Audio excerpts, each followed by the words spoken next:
We're back for the I second think, time today. yes. We went live 2 minutes ago or 3 minutes ago and didn't actually go live. And I figured it out.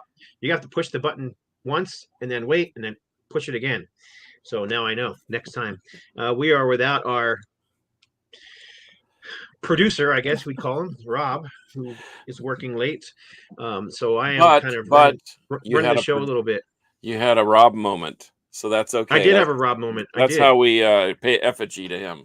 Thankfully, Steve was paying attention and looked on YouTube and realized it wasn't live, so we started over again.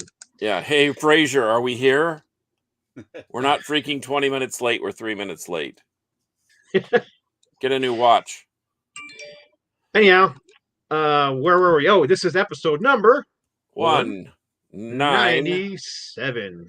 7. Yep. And this is going to be 5, 6, 7, 10 of our favorite death metal albums. And as I explained earlier that nobody heard, John was saying this was an impossible task because there was so much great music out there. But before we get into that, let's get into the shout outs. John.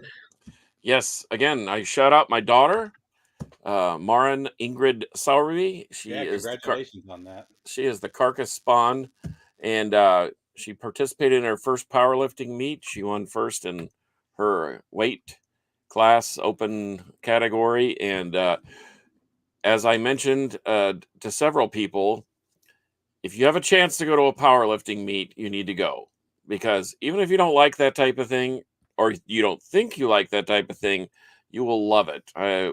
We had most of the family with us on Saturday, and I know they went there just to support my daughter, but they ended up having a blast, and we screamed and yelled and made new friends, and it was really awesome. And it was a heavy metal event, and we heard plenty of great music through the PA, and so I was thinking about an episode that we should probably have something that if we have walkout music anytime we show up in the room, what would that song be? So maybe we can have that for another day down the road. But shout out to her. She did great, and she'll do better next time even. And man, I saw some just really inspiring stuff. So anyway. Right on. Yep. Steve-O? Steve? I got nothing today. I do. I know we don't talk about religion and politics on this show ever, but I do want to say anybody who does pray or have thoughts to lift up the people of Israel, because what has been going on there the last few days is the definition of evil and disgusting, and those people need help. So I fear that the people that perpetrated that nastiness are have woke up a sleeping giant, unfortunately for them. Well, unfortunately, when you mess with Israel, you run the risk of that, and what is happening over there is absolutely appalling.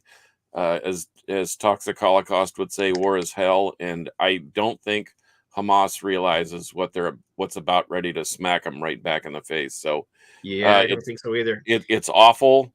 And I hope for the best outcome over there, but it is unbelievable the uncaring attitude of some, and it just yeah. Like I said, I don't want to get deep into politics or anything, but that's definitely been on my mind for the last few days, especially seeing some of the gruesome imagery that's been posted online by Hamas. So, well, not just that. In any case, music, they attacked a music festival and killed everybody at the music festival as well. They sure did.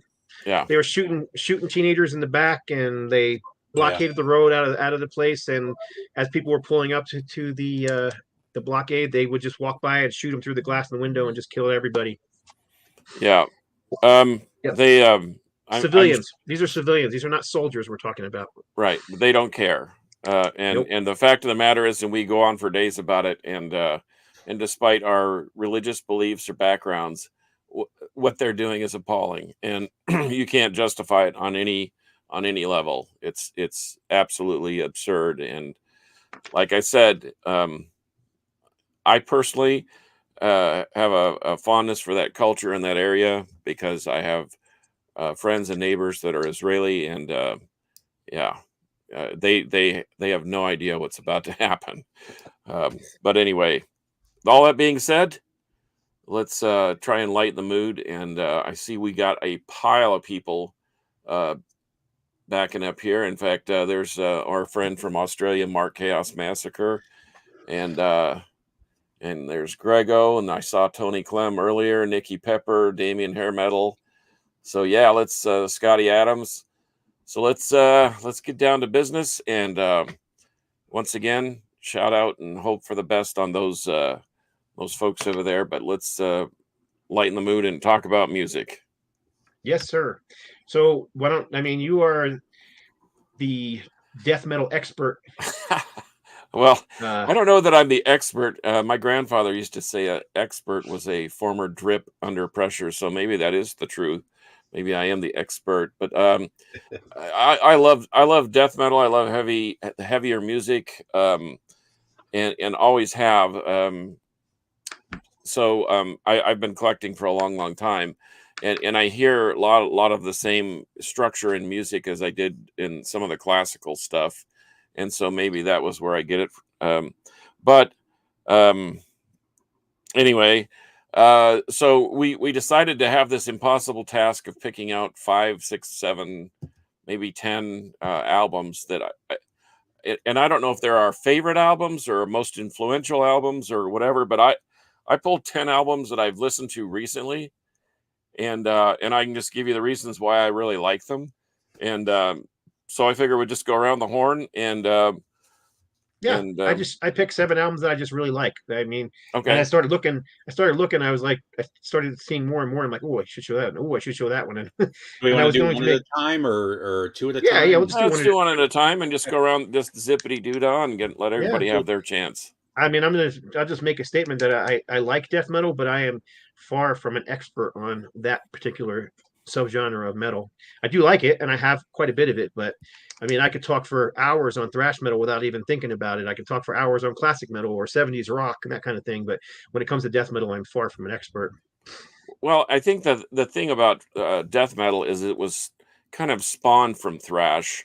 The speed and the pace and the tuning was more thrash oriented, and then the gurgling and the gargling, or the gruff vocals, as I've heard it described, became more of a part of it. I know that thrash tended to be a little more political and more social as far as subject matter, and death metal became a little more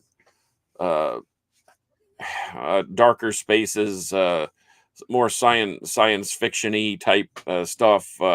Sure, fantasy. Even fantasy, even some elements of evil, stuff that scares us. And there are bands that sort of border the thrash death metal chasm. They kind of walk that tightrope there. And so I don't know. And so as we explain these killer records that we like, maybe we can explain why we picked them out, and maybe that's part of the reason is because they're sort of a crossover thing. So go ahead and start, Scott, since you are thumbing through. Because what you just mentioned, I was like, yeah, I'm gonna grab that. Here it is. This is the one I was thinking of. Yeah. Kind of a crossover thrash death metal, but most people consider these guys one of the forefathers of death metal, if not the fathers of death metal. I know some people would say Possessed because they had a song called Death Metal, but to me, Possessed were just thrash metal. I mean, they weren't that far off from what Dark Angel and Slayer were doing, in my opinion. Whereas Death definitely had more of what we call death metal these days, especially on these earlier albums. Although I pulled this because this is actually my favorite. I love this album. I think that's one of the best death metal albums of all time, right there. I do too. So now, whether or not I've heard people argue that it's not a death metal album anymore, that it's more of a thrash metal album. I hear that it's got some of that influence in it. I mean, when that came out, it was I get in these arguments with people all the time, like Carcass and stuff. When that stuff came out, that was death metal. Yeah, sure it was, and I agree. But this album is just It's so friggin' tight, and the musicianship is stellar. And somehow, despite the heaviness, despite the I don't know, the gruffness of the whole thing, it still has a very solid and immediate hooks that will Yeah, grab you in and hold you. Even fans of thrash and power metal like this album. yeah, and I think that little middle section of their catalog, symbolic, and human, which is I love Scream Bloody Gore because it's Yeah. kind of like on the doorstep of that. And I was going to pull that one, and I thought someone's going to pull this, and but I didn't pull and it as for the much as same reason. I like human for some of the same reasons that I like some of the newer stuff, because it's atmospheric, it's experimental. The guys that were on the record themselves were very eclectic, and it was a different direction. Um, so yeah, man, I love that album. I love Scream Bloody Gore. That's I think Spiritual Healing was the perfect one for me because that had just enough of the early death metal sound, but they were transitioning into the progressive death elements of it. Yep. And that was like the perfect sweet spot for them. So Fraser asked, if Chuck didn't die, do you think they still be going on?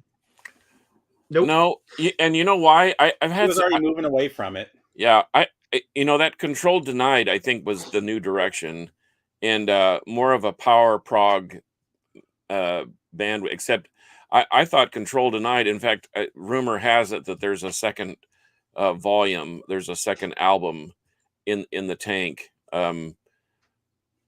But I really dig that too, even though it had a more melodic or a symphonic vocalist. Um, but yeah, I think that I think that was probably the new direction. I don't think it was going to be the same. And I think that I guess as we kind of like the Metallica episode, the changes were so dramatic with Metallica that it was hard to take the hardcore first three albums Metallica fan. But the thing about Death is the transition was so subtle that it could have easily gone into Control Denied, and we still would have called it Death. I think. Yeah, you could have. But I just think Chuck was looking for a more melodic vocal style. He was tired of the coarse vocals. yeah, And But that's still the trend in death metal. If you think about it, Opeth, how many death metal bands have moved to progressive metal it within 7 or 8 albums, and that's So one that's that always been something from day one. and that's one I almost Extol. pulled. I almost pulled some of the Opeth, Deliverance, Blackwater Park. Yeah. But well, and I might as well show the one that Yeah, just show you. Go for it, man. Show your first was one. sort of the transition thing for me, because most of what I pulled was new, but Carcass. Everyone wants to tout the Heartwork, but I really like. I really like this one better. Hey, great I'm minds going to think talk alike. about it after you do. And the reason being is that they were transitioning away from the gurgling and the gargling and the giblet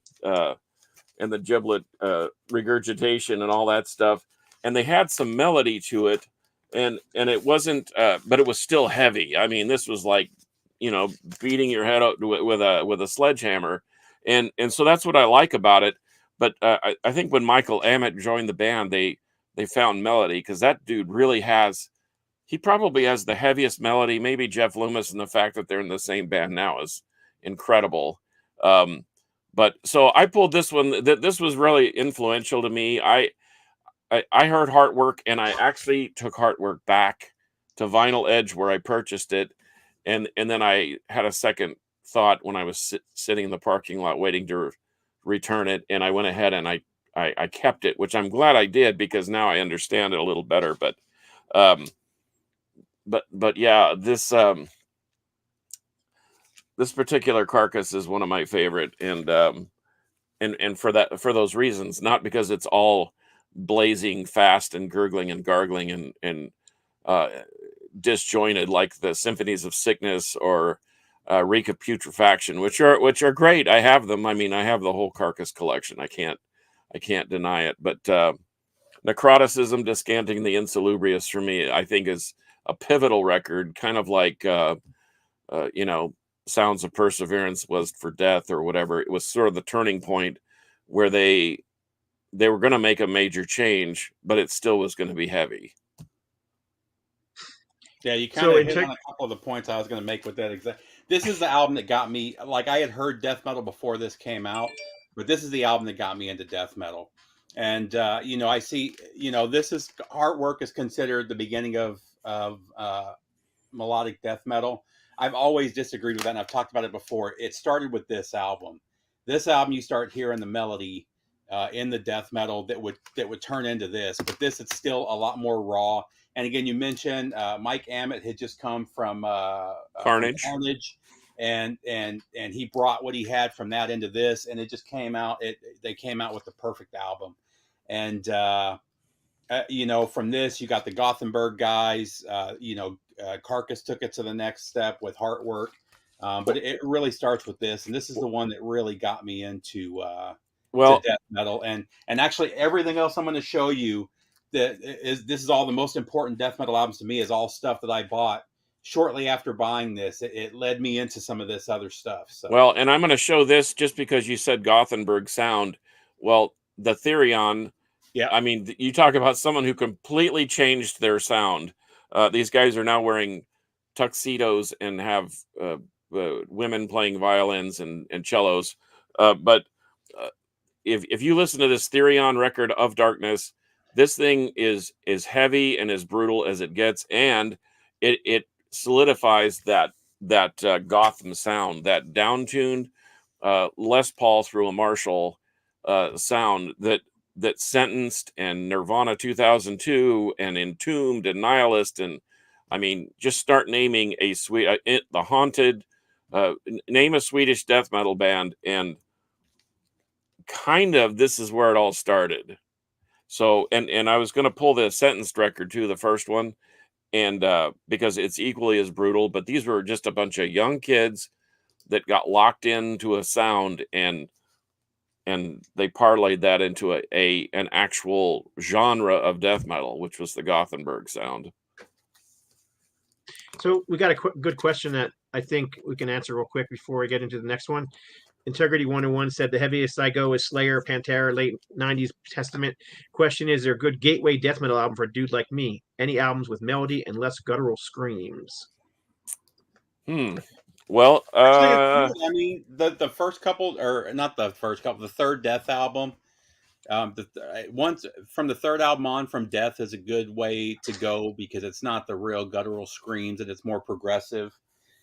Seriously, the mid era Opeth albums are a real good way to go. I mean, there's a lot.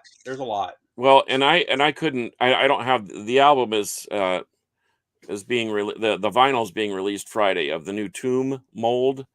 That's a really good album too. I've already checked that out. Yeah, that would be a good gateway record because it has influences of jazz fusion, rock, death metal, thrash, atmospheric, ambient. I mean, they've sort of taken the Blood Incantation thing and even extended it further out into outer space. And so that death record, or any of the middle death records, I think Human, Symbolic, or Sounds of Perseverance would be excellent gateways, or anything by Tomb Mold.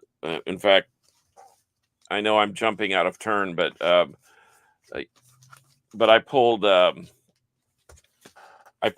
Planetary Clairvoyance because I have some of their earlier stuff. I have their demos, all that, and these guys. This is the necroticism for Tomb Mold. They've introduced atmosphere, they've introduced melody, but they are still heavy as an anvil, and funny they're from the same place Anvil's from in Canada. But anyhow, I digress. But I think any of the Tomb Mold would be a good gateway. But I think if you have to pick one, I think Scott, you're right. That Sounds Perseverance, probably an exceptional way to get into it. Yeah, Integrity 101. That album, he does have growl vocals, but it's not like very guttural growls. It's more almost like a thrash metal growl. And actually sings in a couple songs as well, and does it. He does. They do a Judas Priest. Let's put it this way: they do a Judas Priest cover, and he does a fantastic job with the vocals. Yeah.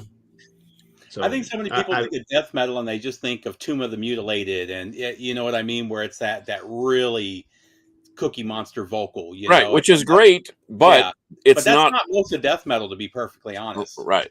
It's not all like that. In fact, I've pulled a couple that are probably going to surprise you, because every time I say these two band names, they say, "Oh, that's grindcore," but it is not grindcore. It has some elements of it, but these are more a thrash record. But anyway, But I go back in 90, 91, when people played grindcore, we still called it death metal. Yeah. You know, I didn't call it grindcore in 91 and 92. Well, it was still death metal to me, to all of us in that community, you know. I agree. So let me ask a question. Is Morbid Angel death metal? Yeah. Okay. Yes. So if I have two members of Morbid Angel in this band, yeah, is it death metal or is it grindcore? See, that's what I don't understand. To me, Terrorizer, if you want to get into so mixed up these days, and we get in these stupid arguments about labels and stuff. And at the time it was coming out, you know, when what was the Sepultura album? Morbid, after Morbid Visions? Tales? Morbid Visions, that's it. Morbid Visions, that was all considered death metal at the time, you know. Yeah, it was at the time. You know, I remember that very well. We consider it death thrash now, but at the time that stuff was as nasty as it gets, you know. Well, I just heard it all played live, so yeah. Yeah, I'm still so mad that I missed that. Yeah. All right, Scott, what next album before we get stuck okay? Before you hijack your space there, man. No, that's okay. I'm just going to grab them in the order that I have them here. That they're not really in any order, but another Canadian band, Martyr. Yeah. I can't explain what it is about this album I like so much. Other than that, it's just what was this? Had to be what mid 90s. It's just old school death metal with some hints of thrash. Memorable tracks, hooks, like that song Ostrogoth on here. I could probably sing the chorus, you know, just because I've heard it so many times. So I like the cover art too, although it's very much of an 80s Metal Blade looking cover, but I still kind of dig it. So I don't think Canada gets enough credit for their early death metal influences. Even Slaughter was Overthrow, Oblivion. Some of those bands were super heavier than. Speaking of death, Chuck almost gave up on death and joined Slaughter. That was a story for a while. He went up to Canada and played with them a little bit. Do you have one of those bootlegs where he's actually playing on the Slaughter records? Well, I know somebody that does. You? Anyhow, yeah, they're not a real known band. You know, they're not Morbid Angel or Deicide or any of those kind of bands. But I think this is a fantastic, straightforward, old school death metal record. Didn't they put out like an EP and then 2 full length records? Who's that? Slaughter? No, Martyr. Oh, I am pretty sure. I'm looking right now that you're correct.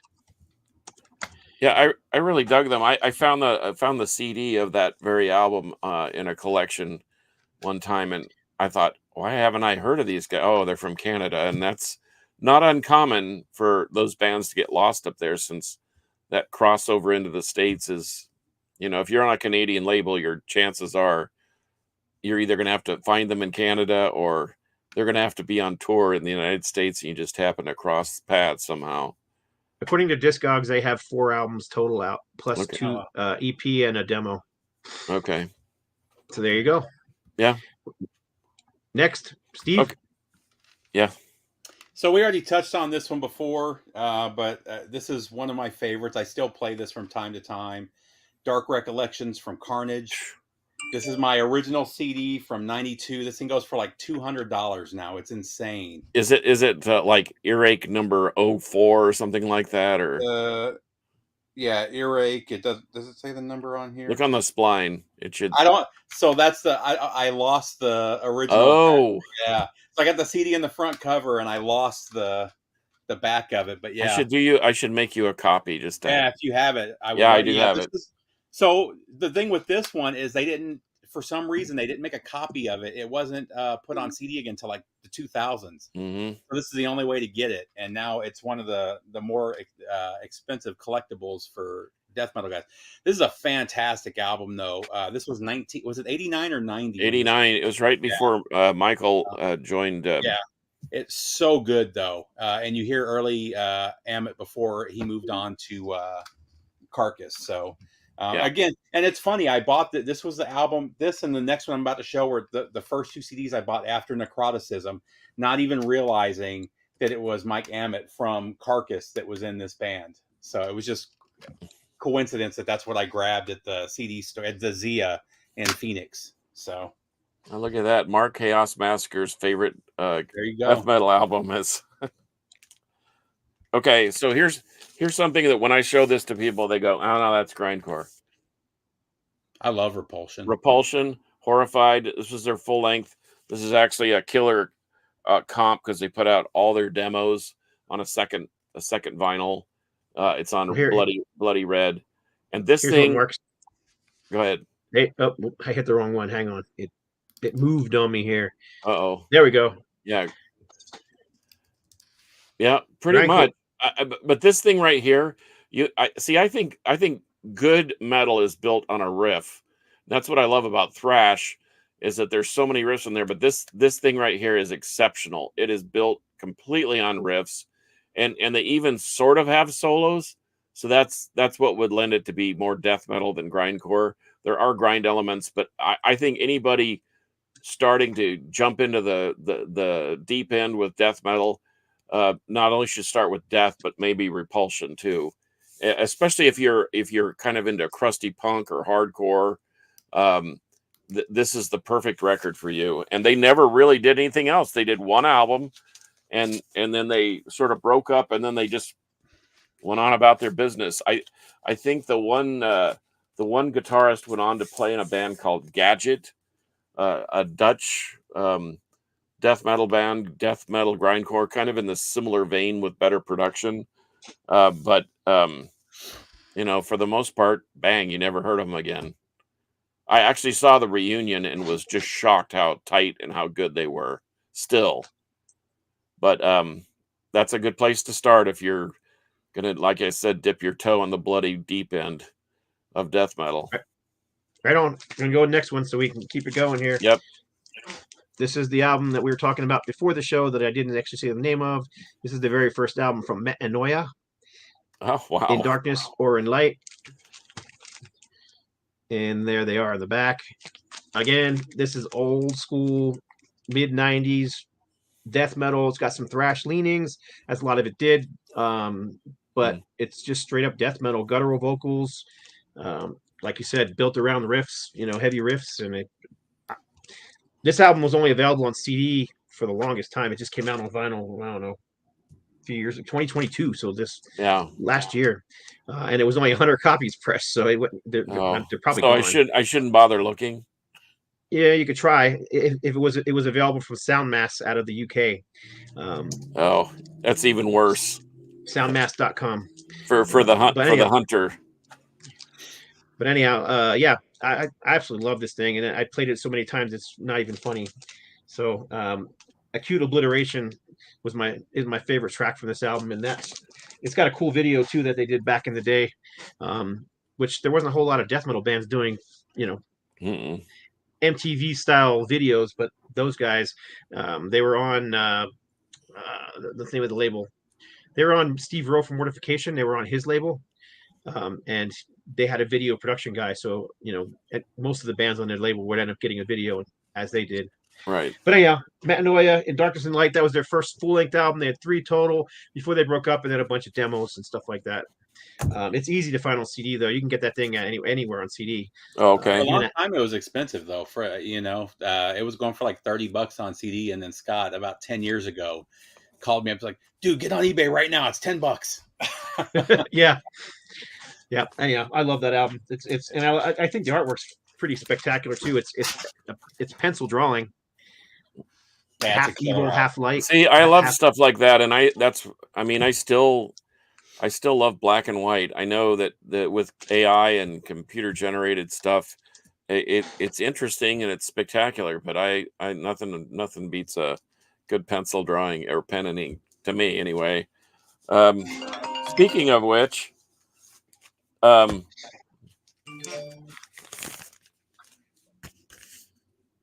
if you don't have this, everybody needs it. Everybody listening today needs to find this record. This is War Master, Pyramid of the Necropolis. It is a Gulf Coast grind death. It's got members of Dissent, PLF, Insect Warfare, Blaspherian. I mean, this thing, and when this thing was released in 2000, I want to say 2012, I thought this is the perfect death metal record. This just resurrected the Gothenburg sound. This has my buddy Sawblade, who does these incredible drawings. If you go by Spencer's and notice a Wild Baphomet T-shirt, chances are it was drawn by Daniel. This thing once again was built on riffs. These guys played my living room once, toured the world. But if you want to be just absolutely crushed, in the fact of the matter, it was recorded on 2-inch tape down in Spring, Texas, so it has that official old school 90s death metal sound, and it's about as heavy as it can get, and it has fast parts, slow parts. In fact, Fraser Dawson, I dare you to say you don't have this one, because I know he does, but he's seen them a bunch of times, and he can vouch for me when I say this is a perfect death metal record, bar none, start to finish, side A to side B. War Master, Pyramid of the Necropolis, and the fact that it's just got the most cool drawing on it by a friend of mine is even better. So add that one to your list, guys. If you don't have it, I've got several copies. What about you, Steve? So next up for me is probably my favorite death metal album of all time. Arguably one of the first technical death albums. Everybody talks about Atheist and Nocturnus. This came out the same time as those albums. And this is Hallucinations from the German band Atrocity. Oh, man, that thing is ripping. This album is so good. It's so dark.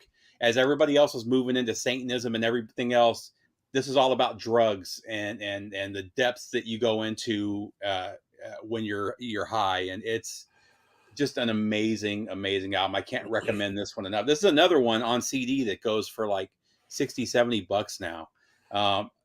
Really killer early technical death from 1990. Just a fantastic. If you like Atheist, if you like Nocturnus, this is right there with those guys. Their album just after that one is equally as good, maybe not quite as good, but almost. But then they really went weird. Yeah, they pulled a Morbid Angel on us and did Blute and some other really strange, almost like industrial techno house music. I would argue that what was the name of the album again? That this gets so dark into drug use is that Hallucinations, at least was doing it. Thank you. Yeah, Atrocity from Germany and Hallucinations. It's so good. This is one I recommend to everybody. Scott, you're up, buddy. I'm sticking with the old school again on this one. Okay. I don't think anybody's going to argue with this. Not going to argue with that one. This was basically after a bunch of guys left Death, right? This is what became of them. But Rick Ross I know was in there. Cam Lee was on there too, right? And I think wasn't Terry Butler in Death as well? Yes, and is that George Andrews too, the drummer? The drummer is Bill Andrews. Or Bill Andrews, I mean. I'm sorry. Yeah. But yes. That was the original Death band.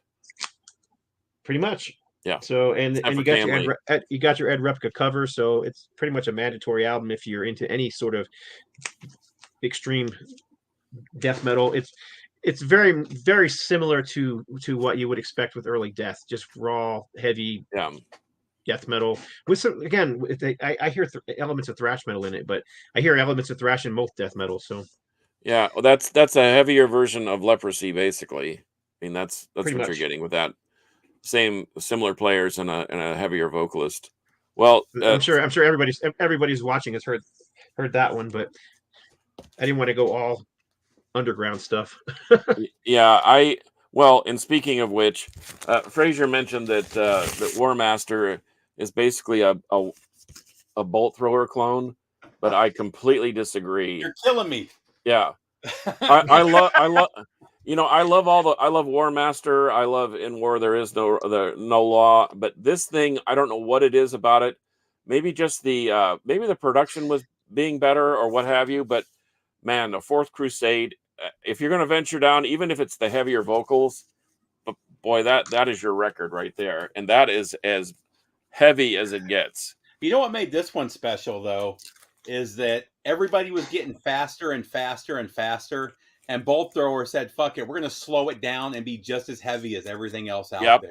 Exactly. This is not a super fast death metal album. By '92, when this came out, everybody was going for speed, speed, speed, and they slowed it down and just made it super heavy. And I think this is by far the best. I love all the Bolt Thrower albums, but this is by far my favorite. Amen. It's a 10 out of 10. Yep.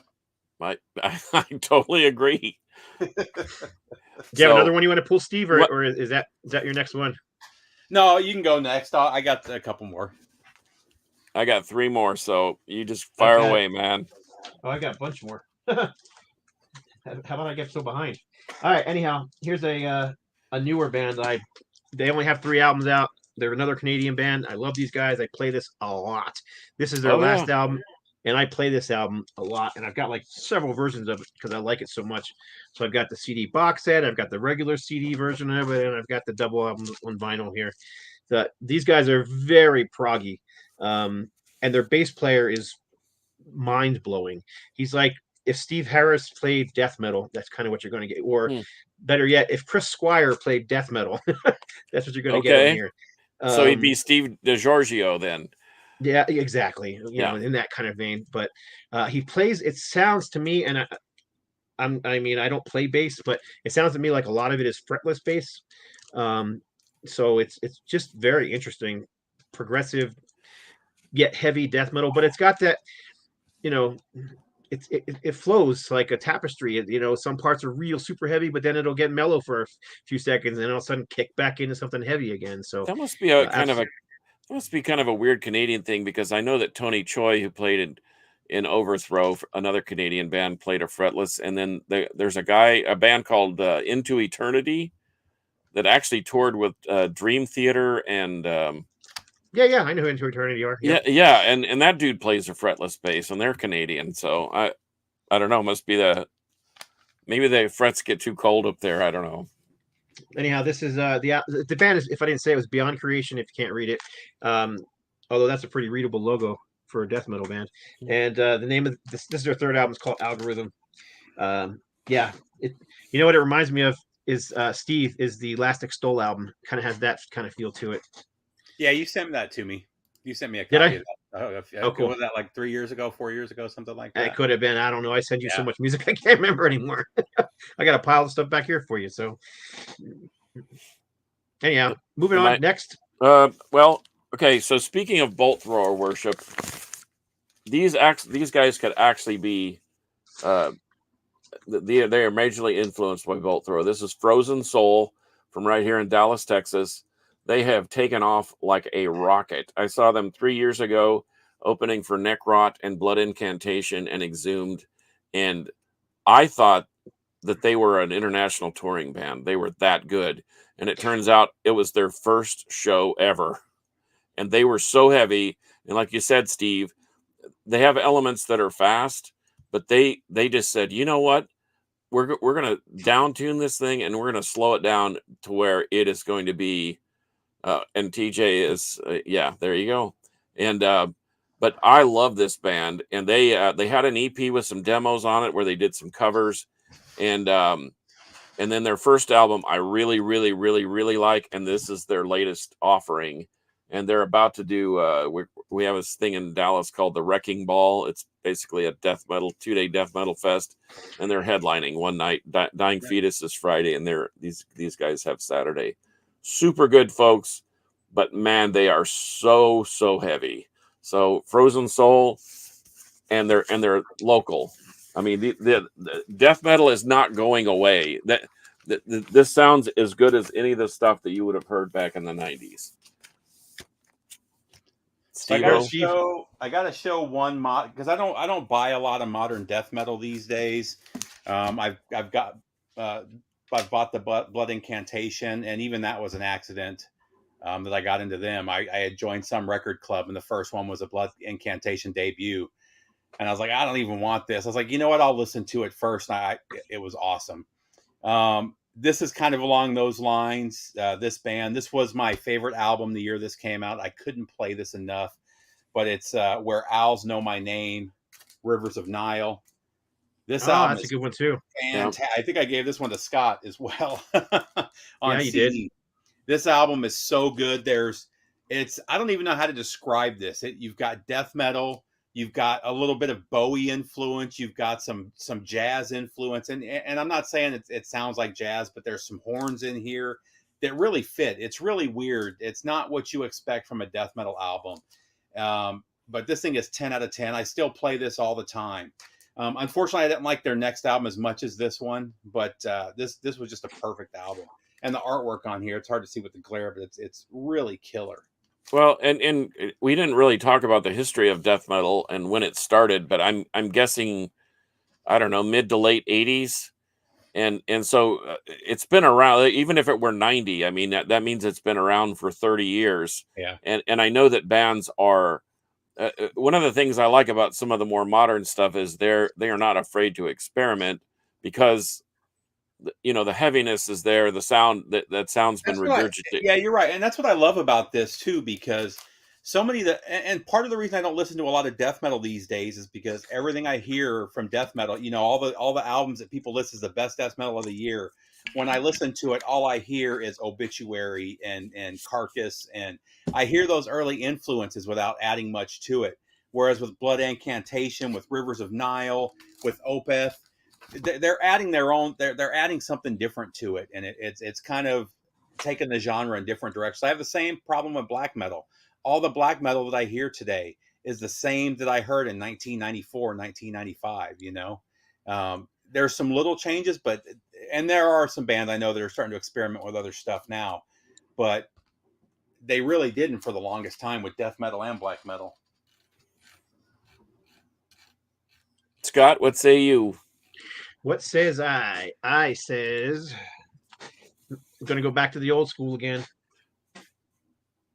Please say Immolation, Dawn of Possession. Please say that. I thought about bringing that. No, this is actually going to be one that we'll see what you think of this, but Fearless Undead Machines by Deceased. I like Deceased a lot. Again, a lot of thrash and classic metal influences mixed into the whole thing. King Fowley is just a metal fanatic who is also the drummer and one of the songwriters in the band. So, right. I particularly like this album. I'm not sure why. I think it's actually the album I discovered them on, but I pretty much like anything that they've put out. So, but this one is actually. I was going to say, Scott, part of the reason why you like that, and I think, is because he's not afraid to experiment a little bit. Mm-hmm. And he's so good at what he does, and then he adds another element to it, and that's why it makes it appealing. So does he play drums and sing on the Deceased albums? I believe he does. Yes. Yeah.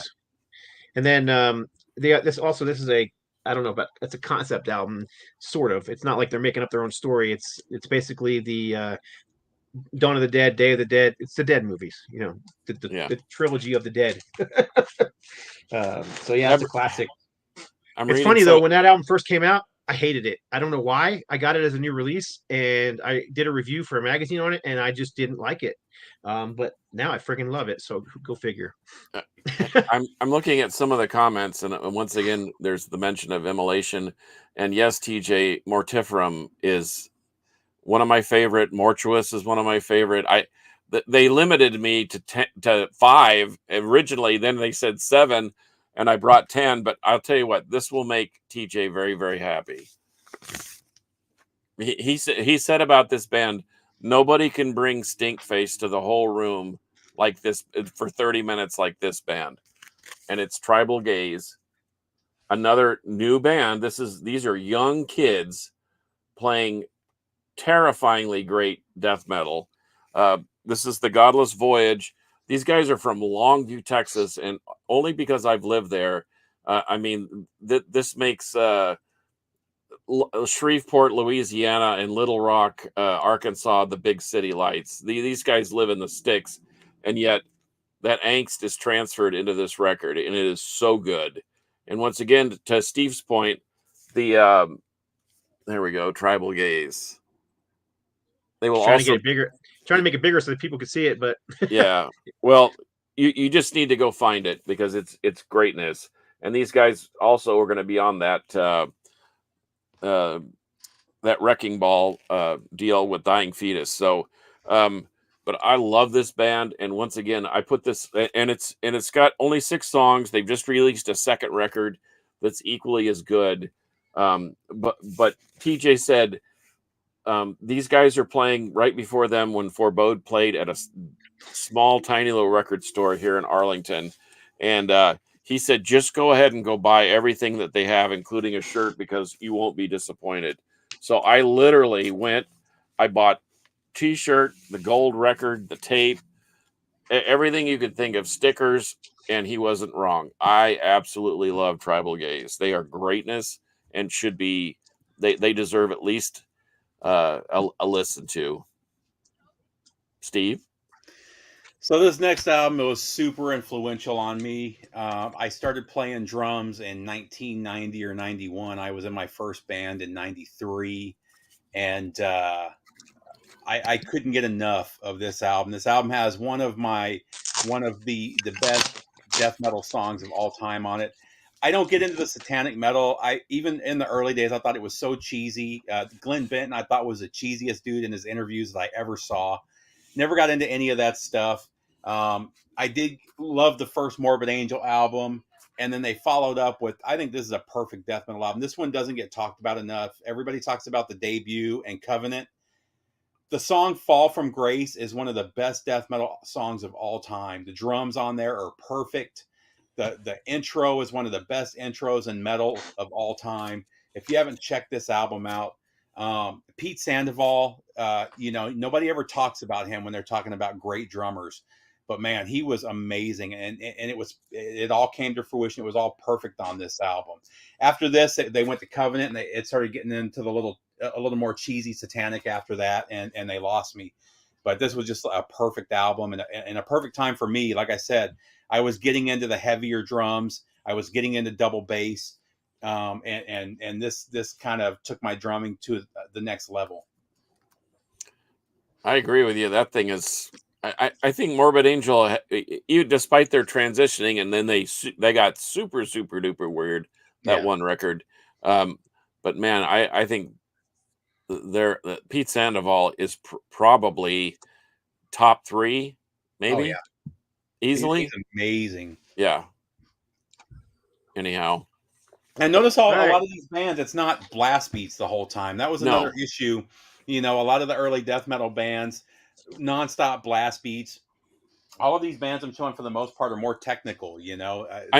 They're better musicians than the generic. I was gonna say, if Pete Sandoval was basically the Neil Peart of death metal. Oh man, there were crazy fills. There was intricate tom work. It was just, I mean, it's almost worth the listen just to hear the drumming. And it's funny, you see people with the Gibraltar cages now. That nobody had those back then because they were super expensive and most bands couldn't afford them. Right. He was the first one that I saw with the Gibraltar cage. And he used every sound source. I knew lots of guys that would set up these massive kits and they would use most of it, yeah, 2 or 3, but that dude used every sound source that he had. Yeah. But check out that song "Fall from Grace." It's one of the best songs ever. Yes. Oh, Entombed, Left Hand Path. Top 5, maybe? Man, I haven't listened to that album in 20 years at least. I need to listen to that. Ready for the next one? Cryptopsy. Yep. Go ahead. Newer band. This is only their 3rd album. Just came out this year. Anger Rot. Oh, yeah, that's right. You sent me an Anger Rot. The Profound Recreants. I like these guys a lot. I discovered them because they saw my YouTube channel when they sent me their first album, and I loved that one. And then have pretty much just been buying up their albums ever since. So Mm-hmm. the first album was more just straightforward, old school, pound you in the face death metal. They got a bit more melodic on the second one and this one, but it's still death metal. It's still heavy. It's still brutal, but they just brought some melody into it as well, which I really dig. So anyhow, another great band. Anger out there from the U.S., South Dakota, I believe. But this one just came out. Cool artwork too on both sides. It's all obviously hand drawn. So I dig the old school hand drawn stuff as well.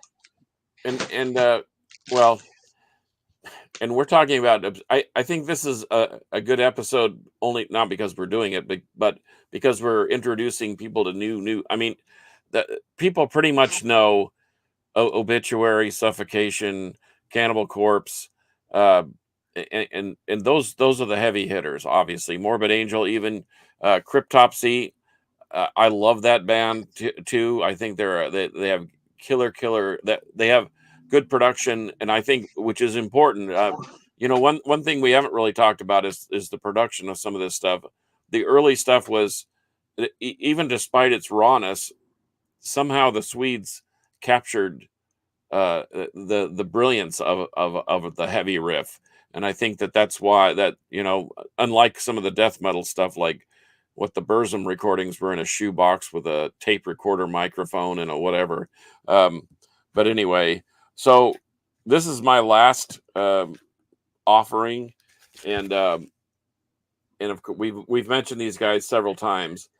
This thing for me, and this is, I don't know where I found this thing. This is a Taiwanese pressing of Blood Incantation, Hidden Species of Mankind, and it's like printed on a silk cover. Cool. Yeah, but it's got all the inserts. These dudes take it to a different level. I love all their side projects too, like Spectral Voice. That is one heavy band. It includes several members of Blood Incantation.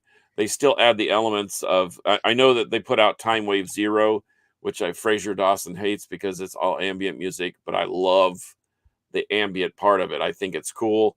I just got their new one in the mail today. That's got a heavy song on one side and an ambient song on the other. I just like their whole vibe, and they're not afraid to experiment. Once again, and I think that their production and just the musicianship is just absolutely incredible. So I couldn't. That's probably my favorite record, but I'm telling you, the Entombed, or the Tomb Mold, when it arrives, will by far be my favorite metal record of the year.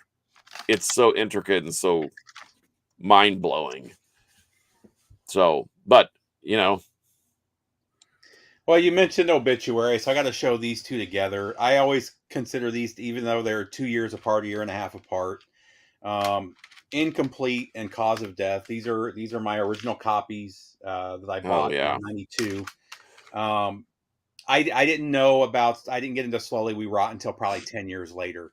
But these two albums, this was just a perfect back-to-back albums. Everything about them, the artwork. Unfortunately, Obituary never really progressed past these two albums. Even the stuff they're doing now sounds like these two albums to me. But these were just perfect. They were perfect for the time. And these were two albums that really started getting a lot of people into death metal at the time as well. These were really accessible to the thrash guys and really accessible to the straight up heavy metal guys.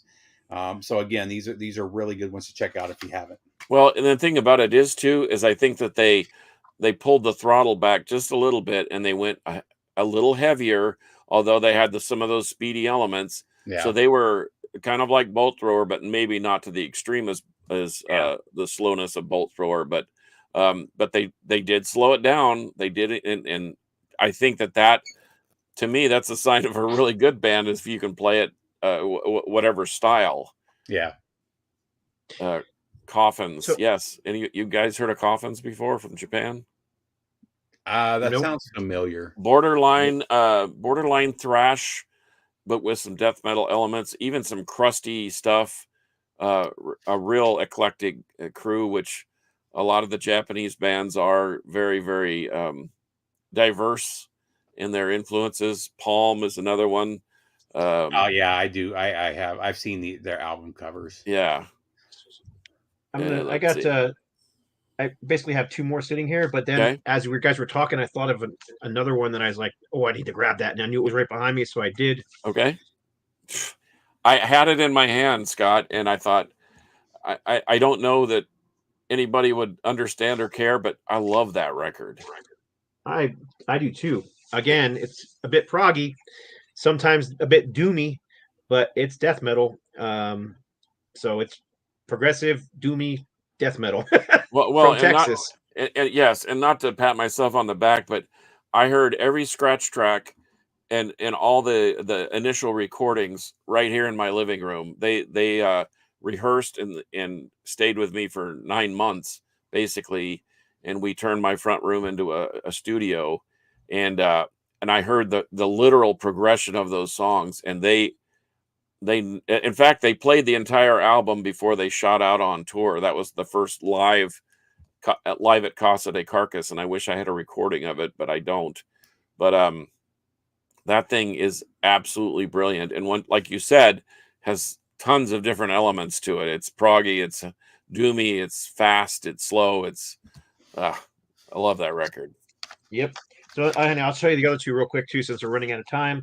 But this is it makes a lot of lists in it for a good reason. Oh yeah, of course it does. Tales from a Thousand Lakes. These guys are what, Finnish? Help me. Am I wrong? They're from Finland?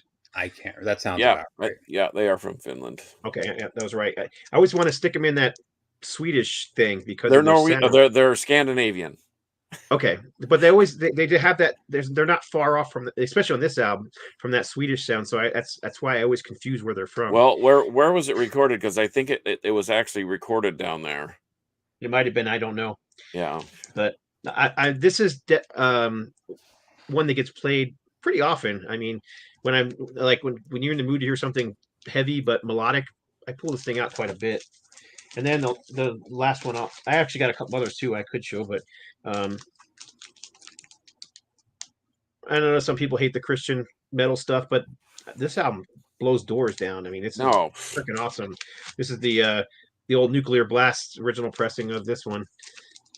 But these guys were doing this in 1989 and 1990. They were doing death metal, death thrash crossover kind of stuff. Yeah, one of the few Christian bands that weren't following the curve 2 years later. Following the curve, they were ahead of the curve. Yeah, they were part of the influencers from that curve. And matter of fact, I love that album so much. I think I have 3 different vinyl versions of it. Plus, I probably have like 10 different CD versions of it, including this early Nuclear Blast sampler pressing, which it's got Mortification on one side and Gorefest on the other. Oh wow, the album nice. I love Gore. I thought about pulling out some Gorefest. Yeah. Yes, so did I. So well, our friend from down under, Mark, had mentioned something about Belligerent Intent. There's another band, Cemetery Urn, who I actually booked at a small venue here in town. But anyway, there's just so much. There's just so much music out there that it's hard to just. And when you said let's do top 5 or just 5 albums, I mean you're every genre of music has a history now, and that's why I pulled some of the newer stuff, because it's progressing into another area.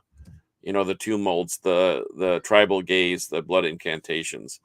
They're not your typical Entombed or Obituary or Malevolent Creation or Immolation. They're building on that. So I don't know, man. I just think it's cool that you can actually see quality progress in some of these. I mean, a lot of genres just, like you say, it just regurgitates the same old giblets, and who cares? Yep. But anyway, I've got one more, and this is a band that everybody loves to hate. So I love showing this one just to piss people off. Oh, is it 6 feet? Can I guess? Is it 6 feet deep? 6 feet under. I love that album. I almost grabbed it. I don't like all of their stuff. I love this, and I love their covers album. But Chris Barnes, after, was he kicked out of Cannibal Corpse, or did he leave? I think he left. Yeah. Under auspicious circumstances. Yeah. So anyway, once he left, and Chris Barnes is the poster boy for the Cookie Monster. When people think of death metal, his vocals are the ones you think of. Yeah. But man, this album is fantastic, and their covers albums, oddly enough, are really good too.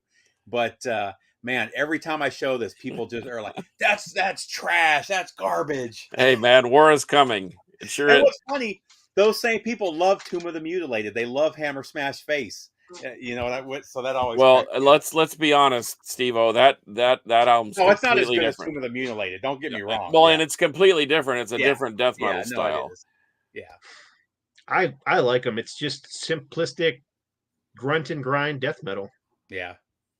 It's not progressive. It's not melodic. It's just No, it's not at all. And this It was just like 90, yeah. 97 when this came out. So this was kind of the end of when I was buying death metal. At this point, I had already moved back into thrash, and metal was kind of coming back again. It had gone underground for a number of years. The power metal was getting real good, and I was getting some of that stuff. So this was kind of the end of the death metal that I bought brand new when it came out. So And this is a geeky collector's thing, but when I bought this thing back in the day, it was brand new sealed, and it came in this weird green no, case. this one came in the same one. I lost it. It broke years ago, and I lost it. So Oh, I threw I it was just another curious if day. anybody else had the weird green case on I there. Yeah, I do. this one came in Wait. the green case too. Let me show you one more album for just for our buddy Rob. This is Sleazebees, Screwed, Glued, and Tattooed. Okay. All right. Well, then So- if you're going to do that, then the one thing I like about some of the new death metal albums is that they include some atmospheric melodic moments, kind of like Osric Those are Tentacles. Tentacles. We don't want to disappoint Rob or Tony Clem. Nope. And of course, this would happen to be a live recording from Houston with Fruit Salad Lights. You're welcome very much. But anyway, on that note, Right on. That's our show. Everybody pretty much showed everything they had, right? oh yeah. Oh, and like I- we couldn't show more. I know that you could, and I certainly, I could have just dragged everybody into the metal record room. I thought about grabbing the Autopsy debut, but I left it. Yeah. Oh, I forgot about Opprobrium, or Incubus, as they should be called. Yeah. Yes. Right on. I guess that's our show. So hope everybody enjoyed that one. I was getting a bunch of requests for an episode on core. I don't know that I could do a metalcore episode.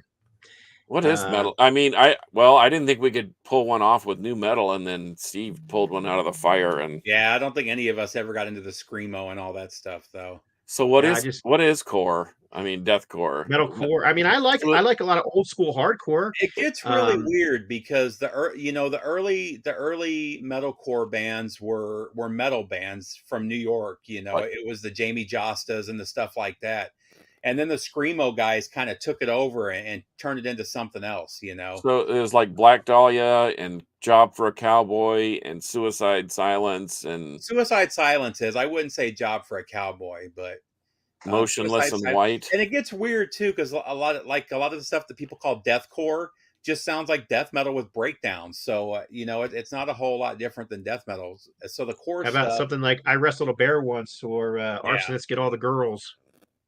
Yeah, and that's the mathcore stuff. And I know a little bit, but not enough to do. I don't have any of it. Okay, so it's getting super ridiculous. Yeah, mathcore. Yeah, that's what I think. Yes, mathcore's been around. Archer gets all the girls. Mathcore's been around for 20 or more years. That's one of the best band names, though. I don't care what anybody says. I Wrestled a Bear Once. I love that band name. They're actually not bad. I mean, they're very talking about a band stepping out and trying something different. Yeah, they definitely do that. Too. They're very technical. They have a female vocalist who growls and doesn't sing a whole lot, but she does sing a little bit. But they mix bits of like electronic in and industrial and a lot of death metal. But there's Nintendo core is another one. There's so many different cores that you can go.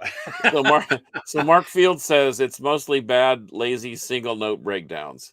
Well, and here's a great example. A lot of the what they call gent bands, they were all shitty metalcore bands, and then they changed their sound a little bit to sound like Meshuggah and started calling themselves gent bands. And I mean, if you guys like it, cool. It's none of that shit is for me though. Okay. This is I wrestled a bear once, Late for Nothing. Which I can't remember if it's their second or third album. They've got 4 or 5 albums out. So, but anyhow, I digress. We're done. Tony Clem's parting shot is check out Bear Mace. So, okay, that's your homework for next week, guys. Right on. All right, so we're gonna do it like we always do it. I'm gonna try and figure out where the outro is, and for episode number what we on here 197. Yep. Of the Metal Roundtable. Oh wait, check me out on @Carcass John Art on Instagram. Check me out in the Crypt on Fridays on Deep Dallas Radio at 6 p.m. And you can find Steve at Harmless Rebel on YouTube. And you can find me at Scott Waters on YouTube, or No Life Till Metal on YouTube, or Instagram, or Facebook. So there you go. That's it. So now you guys know how we do it. Metal will prevail. You have to give it. It's a death metal episode, man. You got to give it a growl face here. You know what I mean? So.